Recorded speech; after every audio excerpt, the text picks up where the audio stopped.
el Congreso siempre ha tenido la idea de que es una suerte de juicio político. Naturalmente que si las respuestas son satisfactorias y claras y todo, entonces no habría motivo para que lo censuren.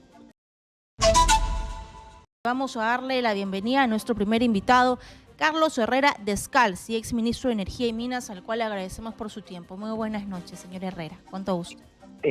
Muy buenas noches, muchas gracias por la invitación. A sus órdenes. A usted. En principio ya hemos podido conocer al inicio del programa que el ministro Óscar Vera va a ser interpelado en el Congreso de la República a las 4 de la tarde el próximo miércoles 29 de noviembre, y es por lo que viene ocurriendo en las cuencas de los ríos Yayimayo, Hatunayyu y Chacapalpa. Esto en Puno, porque existe una gran contaminación y lo que ellos consideran es que ha ocurrido una desidia y falta de explicaciones por parte de su cartera. ¿Qué es lo que viene pasando en estos lugares, señor Herrera? Ya, según lo que he leído, no he tenido oportunidad de leer las preguntas que le van a formular al ministro, pero lo que he leído en los medios periodísticos es que, digamos, culpan al ministerio de no hacer el seguimiento, la supervisión, etcétera, y que la contaminación ha crecido en los ríos, ¿no? Y vinculan con esto a una empresa del grupo Aruntani y mencionan también la explotación de oro y plata, ¿no? Entonces, el cuestionamiento sería por qué el ministerio no ha intervenido, por qué ha permitido que esto ocurra, etcétera, etcétera. Entonces, creo que hay varias cosas por decir. Una de ellas es que en Puno, como en otros lugares del Perú, no solamente actúa la minería legal. Aruntani es una empresa legal, digamos, por su tamaño debiera estar bajo la supervisión del Ministerio de Energía y Minas. Pero hay también minería ilegal. Exitosa. Y la minería ilegal, más que ser un asunto del Ministerio de Energía y Minas exclusivamente, en lo que es una parte, en lo que es un delito, ya le corresponde a la policía, le correspondería, digamos, al Ministerio del Interior. En lo que es daño ambiental, le corresponde al Ministerio del Ambiente, es decir, son varios los ministerios involucrados. Y otra cosa que habría que tomar en cuenta y que posiblemente haya causado este efecto en esta época del año, es que en el sur del Perú, durante este año, ha habido una han habido bajas lluvias, una sequía realmente, ¿no? Entonces, con esta sequía, los niveles de las aguas han descendido. Al descender los niveles de las aguas, pues la concentración de sólidos que hay y la concentración de residuos, porque son aguas contaminadas, aumenta, se hace más visible, se hace más presencial. Y entonces da también la impresión de que la contaminación es mayor. Lo que ocurre es que existe la misma cantidad de sólidos, pero existe menor cantidad de agua. Entonces el agua se ve como más contaminada, ¿no? Entiendo que son esos los temas que están alrededor de esto. No sé, porque el grupo de preguntas creo que eran 56, es lo que leí. No sé si todas versen sobre este tema o versen también sobre algunos otros temas, ¿no? Así es, y en el transcurso de la gestión del ministro Herrera, con usted, Vera, hemos conversado sobre muchos puntos que nos generan un poco de preguntas, indignación y desazón. Y un punto que le quiero preguntar es, ¿finalmente se logró nuevamente dar presupuesto a Petroperú para que pueda seguir funcionando y operando, así como ocurrió el año pasado? Lo que yo seguí por las noticias es que el ministerio, incluso creo que el primer ministro había dicho enfáticamente que no iba a haber el incremento del presupuesto, ¿no? A mí lo que me preocupa, y esa es una cosa que deberíamos entenderlo todos, es que primero no nos han dicho la verdad completa sobre Petroperú. Nunca se ha sabido cuál es no hay transparencia, ¿ya? O sea, mi percepción de los hechos, creo que lo que sucede es que Petroperú, digamos, en términos generales ha estado vendiendo a un precio más bajo de lo que le cuesta conseguir el combustible. Porque cuando tuvo la refinería operando, me refiero a la antigua, entonces Petroperú se quedaba con el margen de refinación, lo que costaba el gasto de refinar el combustible. Esta vez lo ha tenido que comprar en el exterior. Y de todas maneras eso le debe haber hecho mella económica. Y es posible que, bueno, además Petroperú atiende las regiones del Perú que son el mercado menos apetecible, por decirlo de alguna forma. Repsol está en Lima, entonces Repsol atiende principalmente Lima. Pequeñas partes de Lima las atiende Petroperú, pero Petroperú atiende sobre todo el sur del Perú y la sierra y la selva. Entonces, para llegar a esos lugares es más caro, porque hay que pagar el costo de transporte, del combustible, los mercados son menos buenos, etcétera.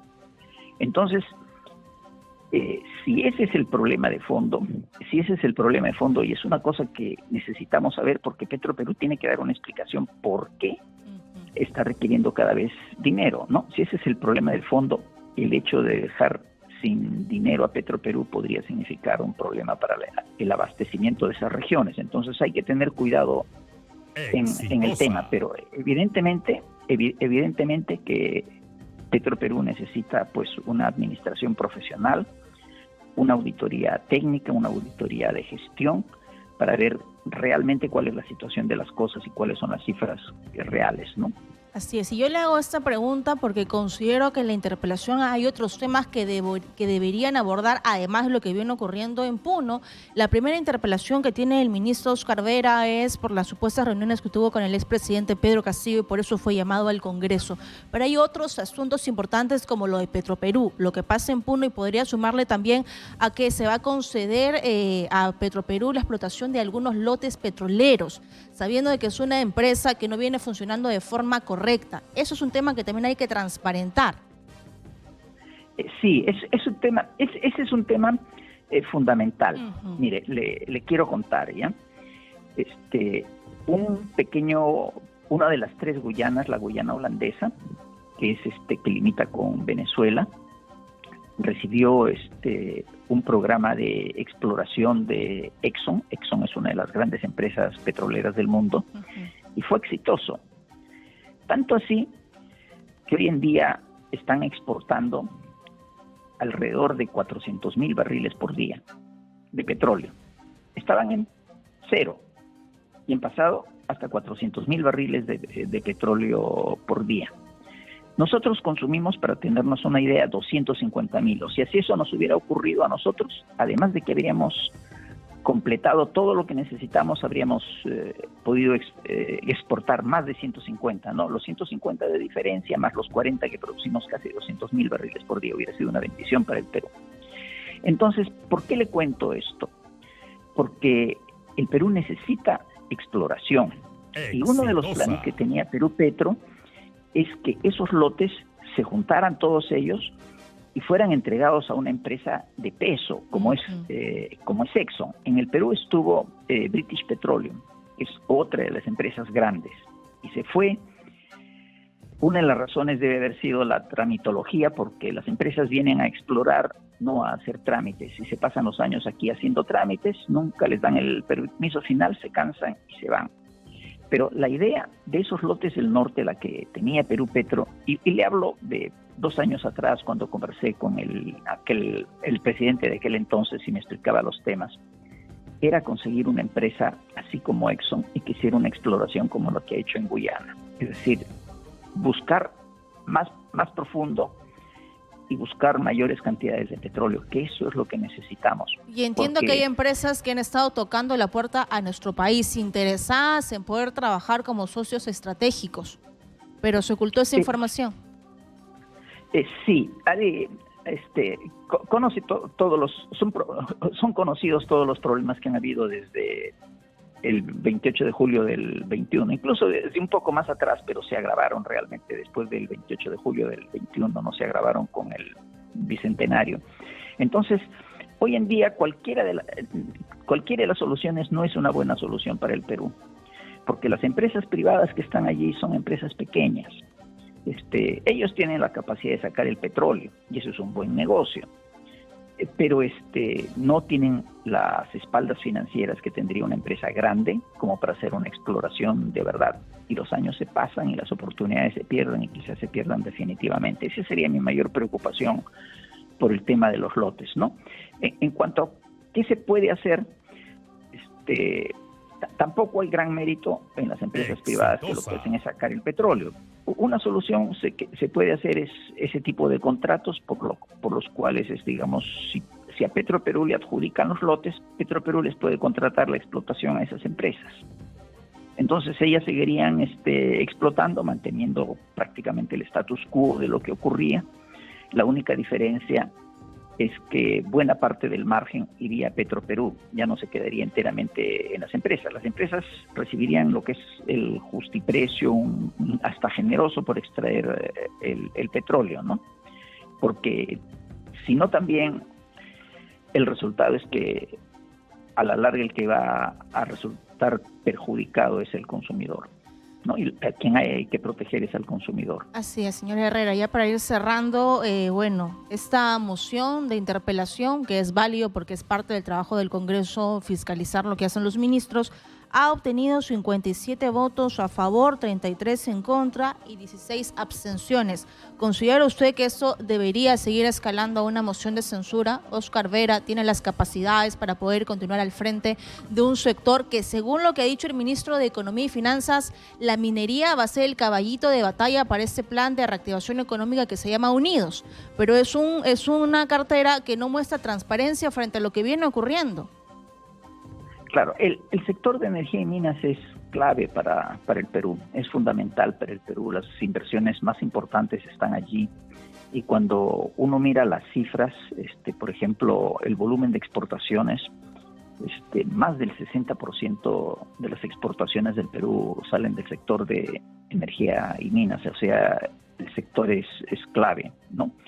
El ministro ya tiene un año en el cargo, es un tiempo suficiente para haber aprendido lo que le hubiera faltado, y creo que pues en función de las preguntas él podrá exponer sus motivos y mostrar el conocimiento que tiene del sector, ¿no? De eso dependerá todo, y finalmente pues el Congreso siempre ha tenido la idea de que es una suerte de juicio político. Naturalmente que si las respuestas son satisfactorias y claras y todo, entonces no habría motivo para que lo censuren.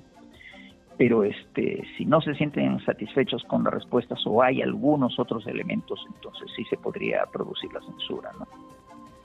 Bien, gracias a Carlos Herrera Descalzi, exministro de Energía y Minas, que ha visibilizado este problema de lo que viene ocurriendo en Puno, pero también otros aspectos que deberían ser transparentados por parte del ministro Óscar Vera. Muchas gracias, buenas noches. Muchísimas gracias y muy buenas noches con todos los que nos escuchan a través de Exitosa.